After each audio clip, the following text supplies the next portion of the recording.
네, 주요 외신통해에서 글로벌 인사이드 소식 전해드렸습니다. 우선 말씀 좀 나눠보도록 할 텐데요. 소비자 물가지수 얘기를 안 해볼 수가 없을 것 같습니다. 너무 많이 오른 거 아닌가요? 네, 그렇죠. 시장 예상보다도 훨씬 더 많이 올랐습니다. 그러니까 전월 대비해서 4월달 소비자 물가지수가 0.8%가 올라가지고 전년 동월 대비로는 4.2%가 오른 걸로 이렇게 나타났습니다. 그러니까 시장에서는 어느 정도 예측을 했는가 하면은 0.2% 전월 대비 올라가지고 3.6% 상승할 것이다. 이렇게 예상을 했었거든요. 그런데 상당히 많이 올랐고 이게 2008년 9월 이후에 아까 말씀하신 대로 13년 만에 가장 높은 그런 수치입니다. 근원 물가 소비자 지수, 근원 소비자 물가 지수, 그러니까 에너지나 식료품 같이 변동성이 큰 걸 빼고 하는 이 지수 같은 경우에도 전월 대비 0.9%가 올라서 이 1년 전에 비해 가지고 3% 오른 걸로 이렇게 나타났습니다. 이건 역시도 시장에서 예측하기로는 전월 대비 0.3, 전년 동기 대비 2.3을 예상을 했었으니까 시장 예상을 훨씬 뛰어넘는, 말하자면 상당히 큰 수치가 나왔다, 이렇게 봐야 될 겁니다. 네, 혹시 뭐 기저효과에 따른 일시적 상승이다 이렇게 볼 수는 없을까요? 네, 일단 기저효과에 따른 부분도 상당히 있습니다. 그러니까 작년 4월에 소비자 물가지수가 전월 대비 마이너스 0.8%를 기록을 했었거든요. 그러니까 만약에 이번 달에 전월 대비 하나도 안 오른다 하더라도 3.4%는 오르도록 이렇게 돼 있었던 겁니다. 네. 그런데 이제 어쨌든 시장에서는 한 0.2% 오를 거다 예상을 했는데 0.8%가 오른 걸로 이렇게 나타난 겁니다. 그래서 물론 기저효과도 작용을 했고 이게 근데 기저효과보다도 더 큰 게 있는 거 아니냐라고 얘기를 하는데, 기저효과가 크다라고 주장하는 사람들의 얘기를 들어볼 것 같으면은 4월달 소비자 물가 지수의 항목별로 보면은 기저효과가 꽤 있다라고 얘기를 하거든요. 네. 어떤 건가 하면은 스포츠 경기가 10% 넘게 올랐고, 그리고 또 호텔방이 8%, 비행기 표가 10.2% 오른 걸로 이렇게 나타났습니다. 뿐만 아니고 중고차라든지 컴퓨터 가격이 많이 올랐는데 이거는 아무래도 반도체 공급과 관련된 것 아니겠느냐, 이렇게 분석이 되거든요. 그러니까 팬데믹이 끝나는 것 아니냐, 백신 접종 확대에 따라서 여행도 가고 비행기도 타고 뭐 이러는 과정에서 지금 일시적으로 이런 것들이 가격에 반영이 되는 거다, 이렇게 얘기를 하고 있는 겁니다. 그래서 이런 부분이 미국 경제에서 차지하는 비중이 한 7% 정도 되는데, 이걸 빼고 나머지 93%의 물가 상승률을 조사를 해보면 0.3%에 불과하다.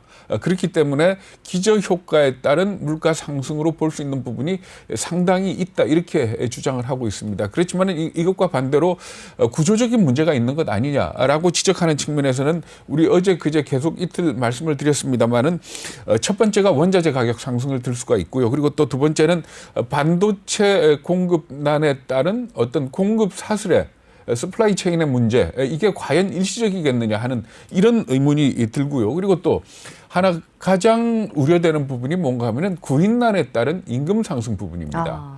그런데 이 인건비가 소비자 물가 지수에서 차지하는 비중이 3분의 2쯤 된다 그러거든요. 그런데 이 임금이 올라가게 되면은 결국은 인건비 상승에 따라서 물가 상승이 촉발되는 그런 과정이 나타날 수 있을 거다, 이렇게 우려를 하고 있습니다. 여기에다 마지막으로 지적을 한다면은 막대한 재정 지출, 이게 아무래도 인플레이션에 대한 사람들의 기대를 높이지 않겠느냐.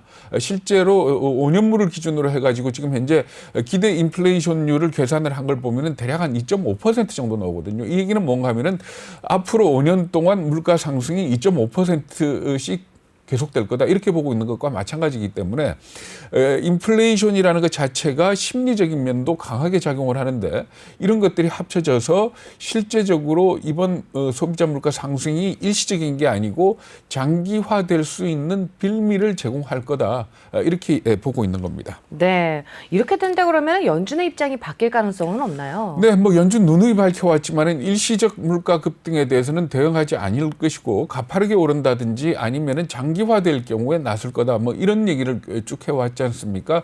어제 같은 경우에도 리차드 클라리다 그 연준 부의장이 전미실물경제협회에서 연설을 했습니다. 이 입장을 바꾸진 않았습니다. 인플레이션과 고용 가운데서 지금은 고용에 더 집중할 때다, 이렇게 얘기를 했고요. 그리고 또 물가와 관련해서는 올 연말쯤 해서는 완만해질 텐데 그때까지는 물가 상승 압력이 계속될 것 같다, 이렇게 얘기를 한 겁니다.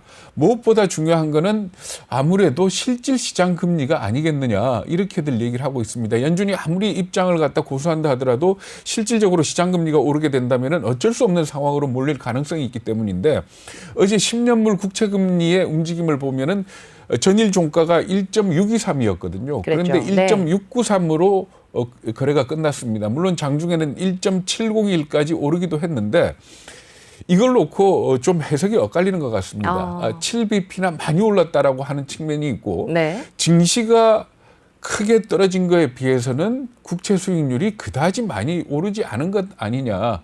종가가 적어도 1.7 이상에서 형성이 됐었어야 되는데 그렇지 않은 걸 보면은 시장에서도 이번 이 인플레이션율 발표에 대해서 그다지 크게 반응하는 건 아닌 것 같다라는 그런 얘기도 나오고 있습니다. 그런데 어쨌든 간에 이 물가, 소비자 물가와 관련해서는 7, 8월이 지나가 봐야지 알 것 같다라는 그런 얘기가 나오고 있습니다. 왜냐하면은 작년도 소비자 물가 지수가 전월 대비로 해가지고 4월 달에 마이너스 0.8이라고 그랬지 않습니까? 네, 그랬죠. 5월에도 마이너스 0.1이었습니다. 그러니까 다음 달 나오는 소비자 물가 지수도 아마 하나도 오르지 않더라도 4.2가 될 거고 그렇죠. 조금이라도 오르면 네. 4.2 이상에서 형성이 될 겁니다. 그러고 난 뒤에 7월이나 8월쯤 돼가지고 발표되는 소비자 물가 지수가 과연 안정을 찾는지 이 부분을 갖다가 봐야지만 좀 가늠할 수 있지 않겠느냐 이렇게들 예상을 하고 있습니다.